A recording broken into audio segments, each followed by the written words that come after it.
The year is 1993. The American handbag market is dominated by either unaffordable European luxury or forgettable department store leather. Then, out of a small New York apartment, a former magazine accessories editor launches a line of 6 simple nylon bags. No fashion degree, no heritage, no runway. Within a decade, she builds one of the most recognized handbag brands in America and sells it for $124 million. But the real question is, how did she build something so powerful, so fast, and why is it quietly unraveling today? Dairy Furk. Kate Brosnahan grew up in Kansas City. She studied journalism. She moved to New York. She got a job at Mademoiselle magazine as an accessories editor and spent years studying what women actually wanted to carry. Not what designers decided they should want, but what the women who read the magazine reached for every morning. She noticed a gap. The bags available were either too expensive to feel real or too cheap to feel intentional. There was nothing in between that felt polished, purposeful, and approachable at the same time. In 1993, she and her husband Andy Spade, yes, the brother of comedian David Spade, started designing samples on their kitchen table. She used paper and tape to mock up the shapes. No design software, no atelier. A kitchen table in a New York apartment. They launched with 6 bags, simple, structured, nylon, and one very clear idea. Marketing law number 1. Don't compete in the category. Redefine it. Kate Spade did not try to make a cheaper version of a Chanel bag. She did not try to out-leather Coach. She created an entirely new emotional register, cheerful, polished, feminine New York.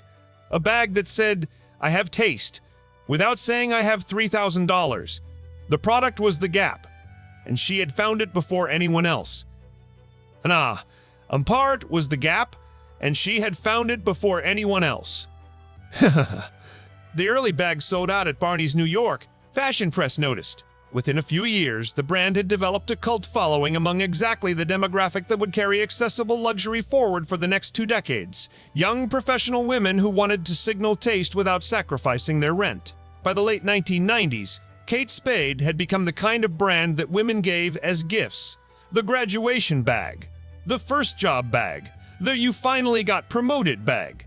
It held emotional territory that most brands spend decades trying to reach and never do.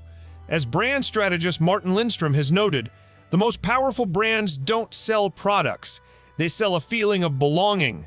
Kate Spade sold belonging to a world New York, creative, pulled together, quietly ambitious, never trying too hard. The retail design reinforced every inch of the story. Bright stores, signature colors, window displays that looked like you were stepping into a world, not just a shop. The product and the environment spoke the same language fluently. Marketing law number 2. Own a feeling, not just a product. Kate Spade did not own the handbag category. It owned a specific feeling within it. Playful polish. And when you own a feeling, early customers become loyal in a way that product-only brands cannot replicate. They are not just buying a bag. They are buying membership. Are buying membership. In 1999, Neiman Marcus acquired a controlling stake in the brand. In 2006, Liz Claiborne purchased Kate Spade outright for approximately $124 million. The brand was now inside a corporate structure with access to serious capital, expanded distribution, and global ambitions. Distribution exploded.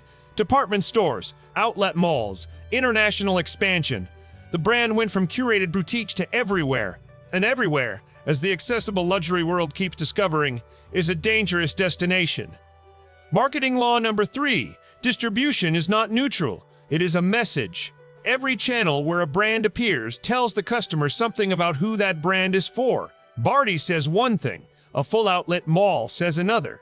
When Kate Spade's bright bows and cheerful prints started appearing in outlet centers across the country, regularly discounted, broadly available, stacked in bins, the customer who had felt she was buying into something curated began to quietly revise her understanding of what she had actually bought.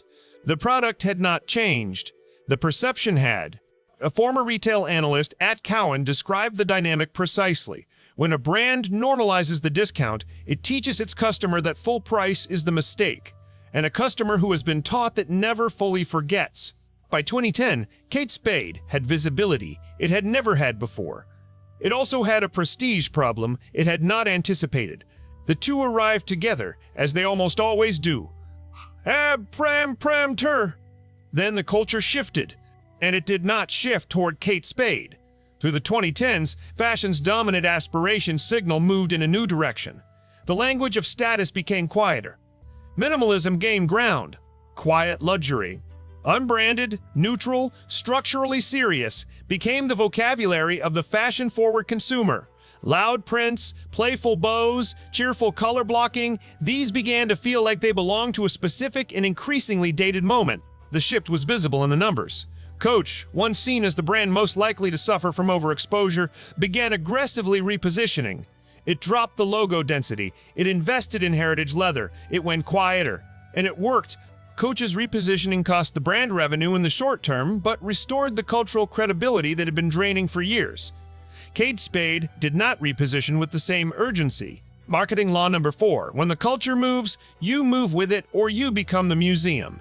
The brands that survived the quiet luxury transition were the ones that understood how to translate their identity into the new language. Coach translated. We were always about American leather, not just the logo. Kate Spade's identity, cheerful, colorful, cute, did not have an obvious quiet translation. The brand's greatest strength had become its most difficult constraint. In 2017, Tapestry, the American group that also owns Coach and Stuart Weitzman, acquired Kate Spade for approximately $4 billion. The acquisition was a signal of confidence in the brand's global recognition and its untapped potential in international markets, particularly Asia. But recognition and desire are not the same currency. By this point, Kate Spade had significant awareness among young consumers globally. It also had a perception issue that the acquisition price did not fully account for. In internal brand research shared in trade media, younger Gen Z consumers consistently placed Kate Spade in the gifted to me category, meaning they associated it with something an older family member would buy for them, not something they would seek out themselves. That distinction is lethal in fashion. The gift brand category is a slow trap. It keeps revenue stable in the short term because gifters are loyal and predictable. But it disconnects the brand from the organic cultural energy that makes a fashion name feel alive. In 2023, Tapestry announced plans to acquire Capri Holdings, the group that owns Michael Kors, Versace, and Jimmy Choo. The deal was blocked by U.S. regulators on antitrust grounds. Kate Spade remained inside Tapestry, still the number 2 brand behind Coach in the group's portfolio, still working through the repositioning challenge that every ownership transition had postponed rather than solved. Today, the wolves are circling.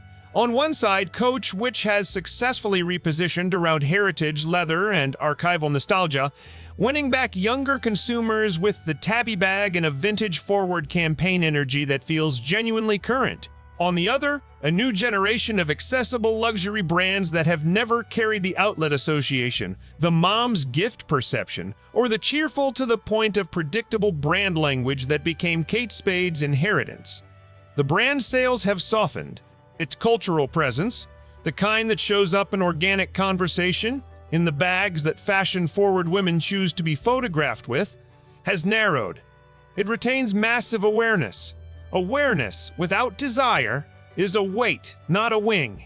As one retail analyst noted in Business of Fashion, Kate Spade is one of the clearest examples of a brand that built equity through emotion and lost it through distribution. The product didn't fail. The story did.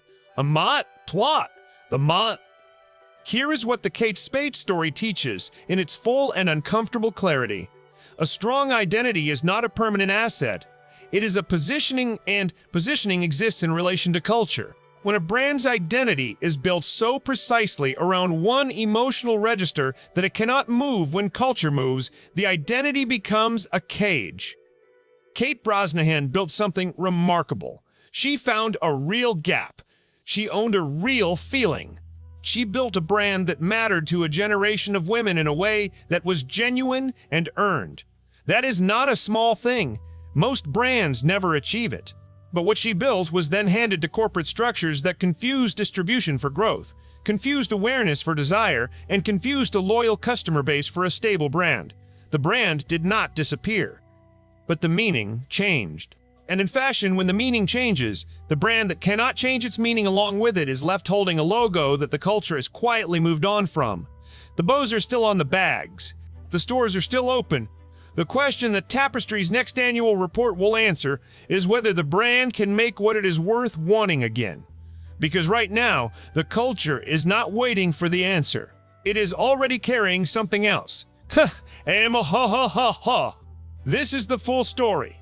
From the kitchen table in New York, where 6 nylon bags became a brand, to the $2.4 billion acquisition that inherited a recognition problem alongside a global name, to the moment when the cute luxury empire discovered that cute alone is never enough to survive a culture that has decided to get serious. The brand made playful luxury feel grown-up. Then the world grew up without it. This is the Bag Archives.